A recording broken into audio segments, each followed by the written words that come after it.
Blog number 73. Sorry, but some things are no longer optional. There are two small dogs who live at my house. In short, what this means is that during the day, I'm the only one at home, and thus am the only one to provide walks and potty breaks for them. This in turn means that I wear slip-on shoes all day. Why? Because I have both inside shoes and I have outside shoes. The inside shoes are so that I can protect my feet when I'm stumbling around the house. And the outside shoes are so that I can go wherever I pretty much need to without the worry of tracking dirt and such back into the house. If I didn't wear slip-on shoes, then my day would be completely tied up with the tying of my shoes.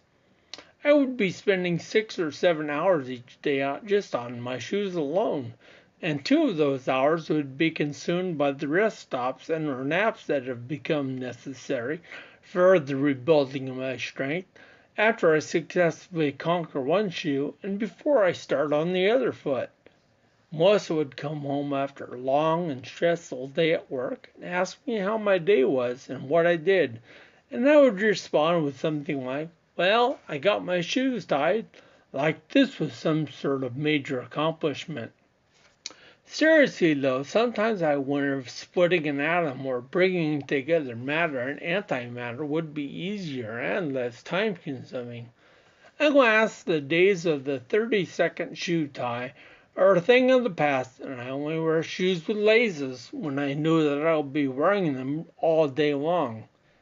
I really don't want to brag, but it only took me 13 years to discover that I can't just jump up and out of my seat and rush somewhere any old time that a thought or mood strikes me. These days, those days are long gone, and now I need to stand up very slowly while I am holding on to something. Well, and that's something other than myself, because that just wouldn't be of any help. So I just have to stand there, frozen until I am confident enough to step forward, being sure that my legs will stand up and their duty to support me.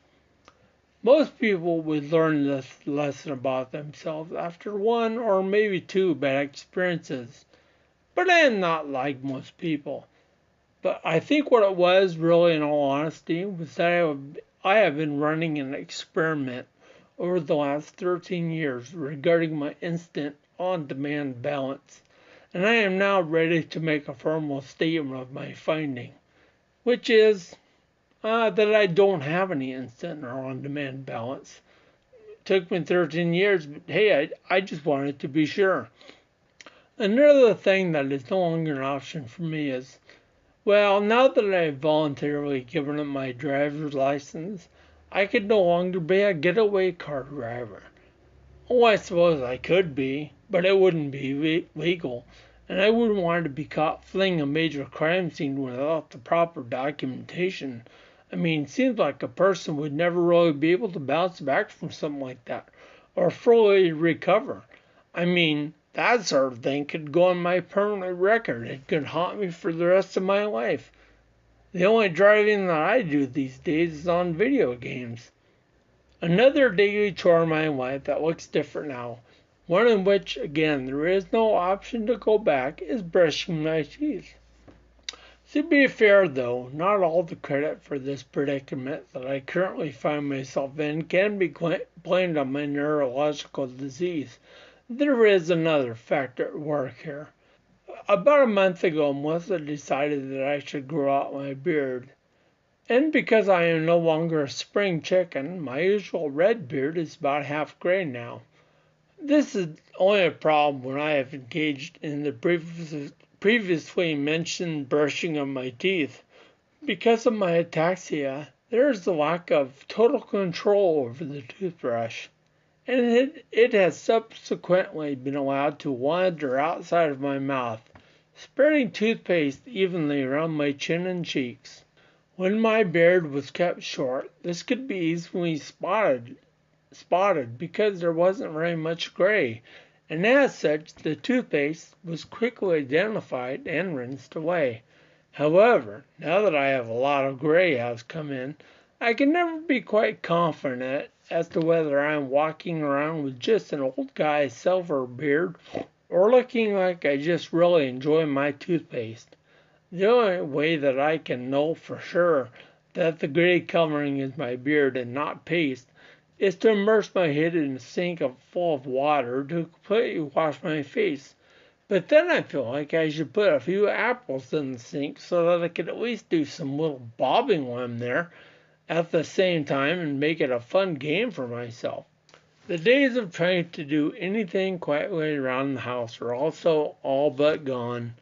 I don't know when the phrase, "it was so quiet that you could hear a pin drop," was first used in conversation, or who was the one to say it. What I do know for sure was that they were not talking about me when they said it, because if they were, the saying would be something like, "it sounded like a bowling ball that was being violently tossed around in a glass door."